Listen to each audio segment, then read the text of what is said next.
ரட்சிப்பின் தேவனாம் ஆண்டவர் இயேசுவின் அற்புதமான தூய நாமத்தில் அருமையானவர்களே, உங்களை வாழ்த்துகிறோம். 73ஆம் சங்கீதம் 23வது வசனத்தை வாசித்து பாருங்கள். தாவீது ராஜா தேவனோடு தனக்கு இருந்த அந்த தகப்பன் மகனுக்குரிய உறவை குறித்து இந்த இடத்துல போதித்திருப்பதை நாம் காணலாம்.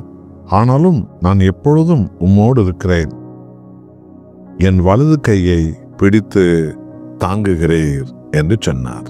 தேவனே, நான் எப்போதும் உம்மோடு இருப்பேன். என் தகப்பனாகி நீர் உயர்விலும் தாழ்விலும், இக்கட்டிலும் பலகீனத்திலும் போராட்டத்திலும் பாடுகளிலும் எந்த சூழ்நிலையிலும் என் வலது கையை பிடித்து என்னை நீ நடத்துகிறீர் என்றால் நான் எப்பொழுதும் உம்மோடு இருக்கிறேன் என்று தாவீது பரலோக தகப்பனுக்கும் தன் சொந்த மகனுக்குரிய உறவை குறித்து இந்த இடத்துல நமக்கு அவர் சொல்லுகிறார். கர்த்தராகிய தேவனுடைய வாக்குத்தத்தம் என்ன தெரியுமா? யோசுவா 1 அதிகாரம் 5ஆம் வசனத்தை பாருங்கள். நான் உன்னை விட்டு விலகுவதும் இல்லை, உன்னை கைவிடுவதும் இல்லை என்ற வாக்குத்தத்தம். தன் உயிரை நமக்காக கொடுத்து நம்மை மீட்டு கொண்ட நம் ஆண்டவராகிய இயேசு கிறிஸ்து உலக முடிமட்டம் உங்களோடு கூட இருக்கிறேன் என்று அவர் வாக்களித்தார். நம்மோடு கூடவே இருக்கிறார். எந்த சூழ்நிலையிலும் அவர் நம்மோடு கூட இருக்கிறார். அப்போஸ்தலர்கள் பயணம் செய்த படகிலே புயல் அடித்தது, இயேசு அவர்களோடு தான் இருந்தார். அப்போஸ்தலர்கள் சென்ற பாதைகள் எல்லாம் கல்லும் முள்ளும் முரடுமாய் இருந்தது, இயேசு அவர்களோடு தான் இருந்தார். அப்போஸ்தலர்கள் பசியாய் இருந்த நேரத்திலும் இயேசு அவர்களோடு தான் இருந்தார். அப்போஸ்தலர்கள் ஜெபித்த நேரத்திலும் இயேசு அவர்களோடு தான் இருந்தார். எந்த சூழ்நிலையும் அவர்களை விட்டு அவர் விலகவே இல்லை. அதுபோலத்தான் உங்களுடைய நம்முடைய வாழ்க்கையும் கூட.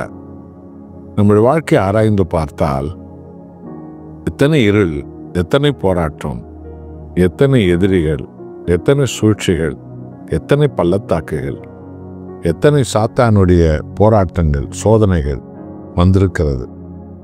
ஆனால் நாம் நிர்மலமாகவே இல்லை. இந்த ஆண்டவராகிய இயேசு நம்மோடு கூடவே இருக்கிறார். அவரோடு இருக்கிற அவருடைய மகனையும் மகளையும் அவர் வலதுகையை பிடித்து தாங்குகிறார், நடத்துகிறார், தூக்குகிறார், உயர்த்துகிறார். எத்தனை பேரின்பம் இல்லையா? இதைத்தான் தாவீது சொல்லுகிறார். ஆகவே நம்மை விட்டு விலகாமல் நம்மோடு கூடவே இருக்கிற ஆண்டவர் நம் கைபிடித்து நடக்கவும், நம்மை தூக்கி கொள்ளவும், நம்மை பாதுகாக்கவும், நம்மை தப்புவிக்கவும் நம்மோடு கூடவே இருக்கிறார். இப்படிப்பட்ட தேவனுடைய பேரின்பமான தகப்பன் மகனுக்குரிய உறவு என்பது இந்த உலகில் எந்த மதத்தாருக்கும் அது கிடைத்ததில்லை.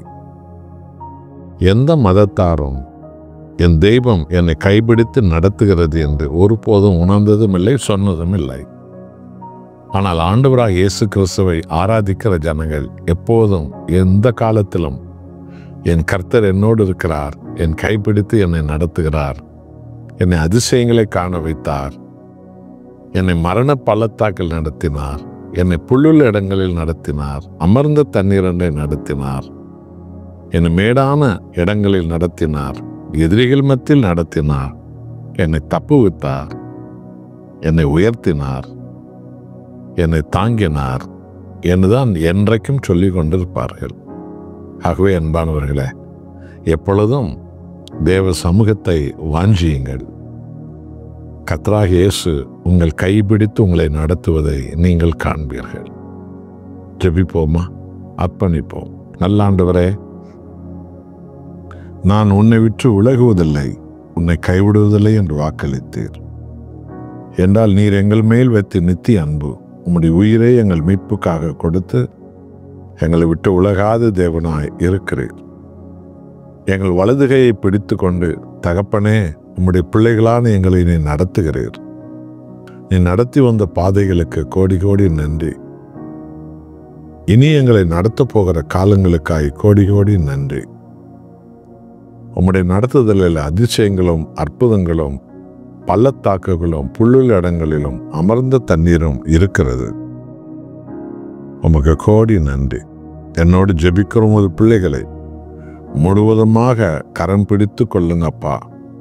இயேசு நாமத்தில் பிதாவே, ஆமென்.